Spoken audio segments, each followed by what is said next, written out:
साहिब की लाडली फौज निहंग कर रहे थे तीर्थ यात्रा। पंजाब से लौटते समय पहुंचे कर्णप्रयाग बाजार। पार्किंग को लेकर खड़ा हुआ विवाद। दुकानदारों से हुई थोड़ी नोकझोंक, छिड़ी मारपीट।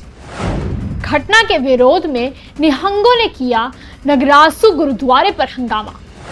फिर बनाया सेवादार को बंधक। लागू हुई धारा 163।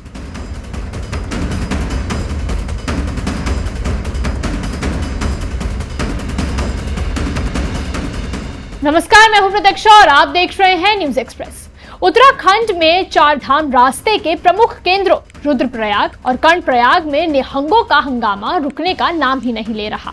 कर्णप्रयाग में तलवारबाजी के बाद निहंगों ने रुद्रप्रयाग के नगरासू में स्थित जो गुरुद्वारा है उसमें जमकर उत्पात मचाया। कुछ 7 से 8 निहंग गुरुद्वारे की छत पर चढ़े। रुद्रप्रयाग में भी गुरुद्वारे पर जबरन कब्जे का प्रयास किया गया। अब निहंगों की क्या मांग है? किस जगह पर डटे हुए हैं निहंग? रुद्रप्रयाग कर्णप्रयाग में क्या एक्शन लिया गया? प्रशासन का क्या स्टेप रहा? क्यों धारा 163 लगी? इसका मकसद क्या है? इन सब के बारे में थोड़ा जान लेते हैं।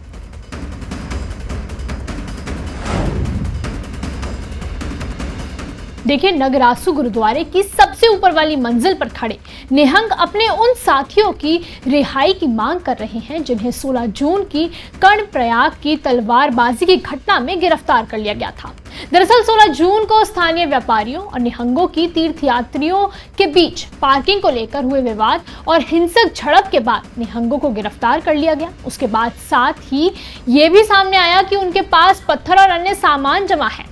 इसी के साथ गुरुद्वारे प्रबंधन बेहंत सिंह ने खुद निहंगों पर गुरुद्वारे में जबरदस्ती घुसने, गाली गलौज करने, तोड़फोड़ करने के आरोप लगाया। साथ ही उनका कहना है कि एक 65 वर्षीय बुजुर्ग को भी बंधक बनाया गया। इसके बाद उन्होंने प्रशासन से तुरंत सुरक्षा की मांग भी की।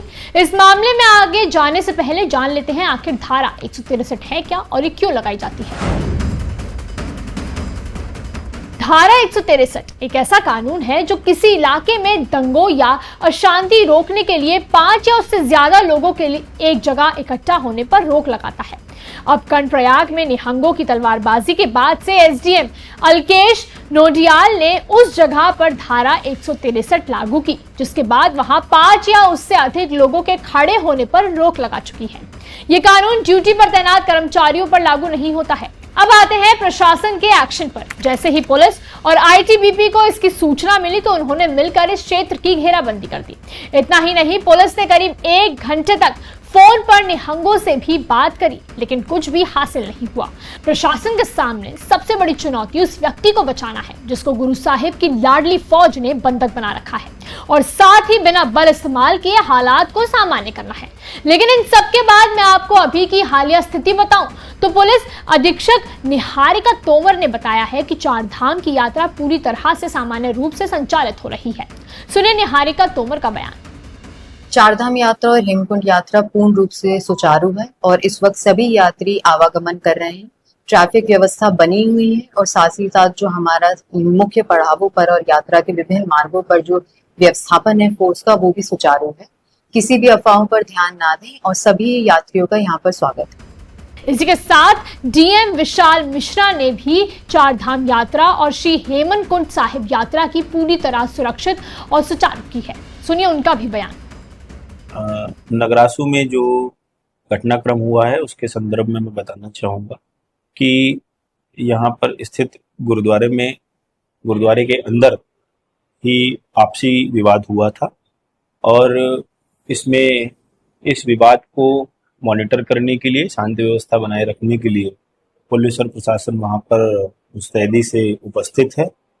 किसी प्रकार का कोई व्यवधान नहीं है, सभी कुछ शांतिपूर्वक चल रहा है और किसी को किसी प्रकार की अफवाह पर ध्यान देने की जरूरत नहीं है और शांतिपूर्वक यात्रा भी चल रही है। गुरुद्वारे के अंदर भी शांतिपूर्वक सभी जो अरदास है, लंगर है, आवाजाही है, वो सब कुछ चल रहा है।